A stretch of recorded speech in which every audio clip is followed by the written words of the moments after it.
morning. Um, Thank you for Auntie Evelyn, my Uncle Nolly, and everybody in this church for making this possible. Thank you to my dad and my stepmom for allowing me and my brothers to touch down on this beautiful island and participate in this celebration of life. I know that it was on very short notice, and it's very early in the day to handle something so sensitive.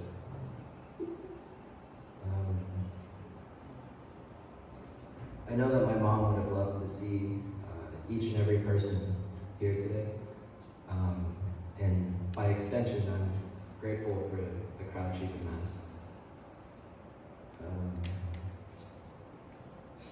I love my mom in a way that's indescribable by words.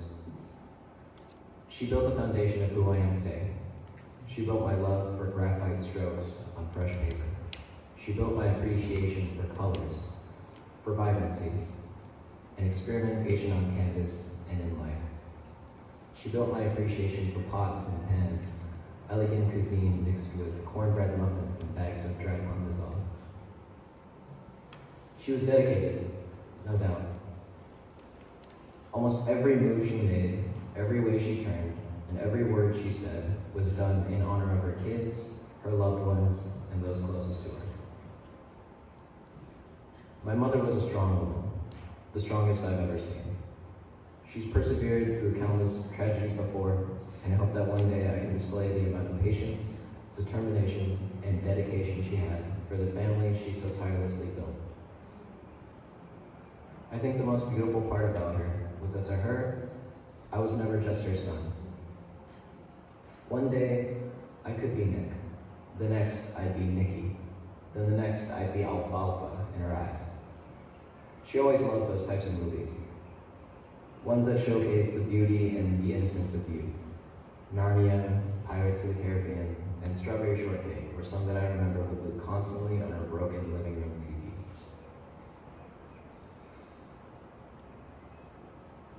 I hope that the next time we reunite, you can see just how powerful your impact was on my life and who I've become.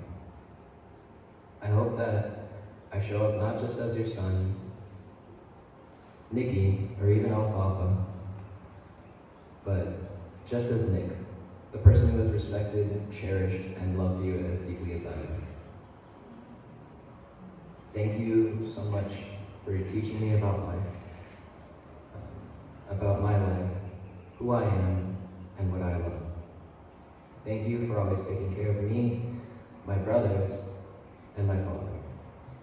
Thank you for always keeping us in your heart and making space in your deep mind for us. I couldn't be more proud, honored, and more thankful to have a mother like you. I love you, and I hope that you rest easy with no regrets.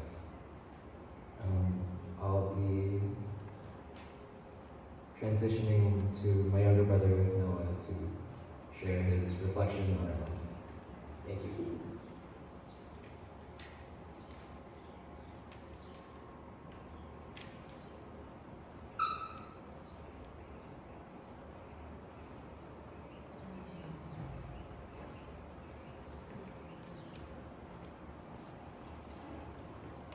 Hello guys, I'm the youngest son of Joan, and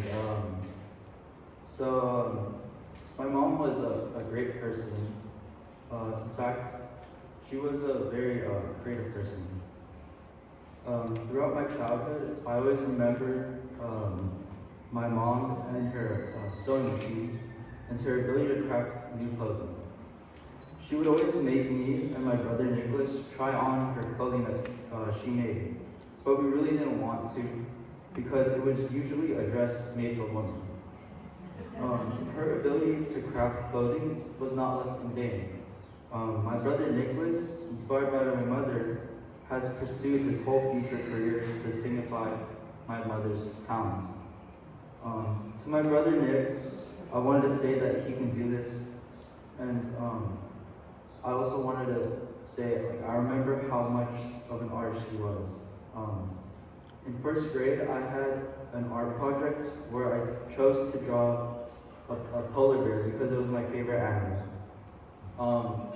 As a child, I never really did my homework, so past the due date, I asked my mother to help me with my drawing, and she ended up creating like a whole Renaissance-like drawing of a polar bear, capturing its full beauty.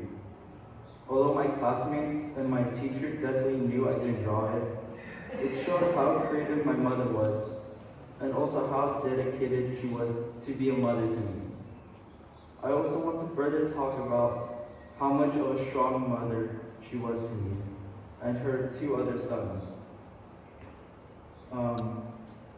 She was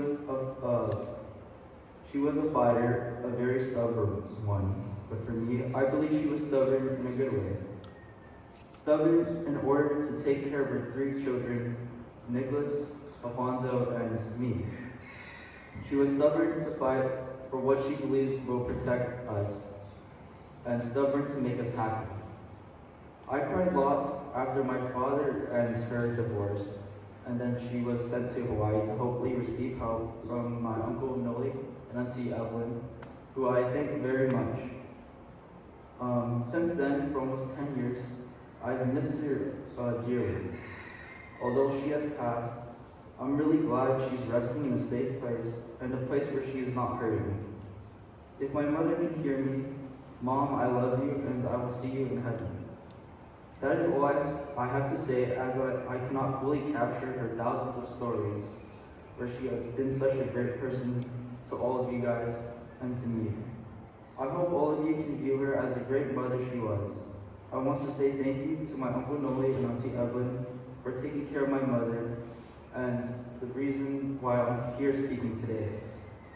I thank everyone else for attending.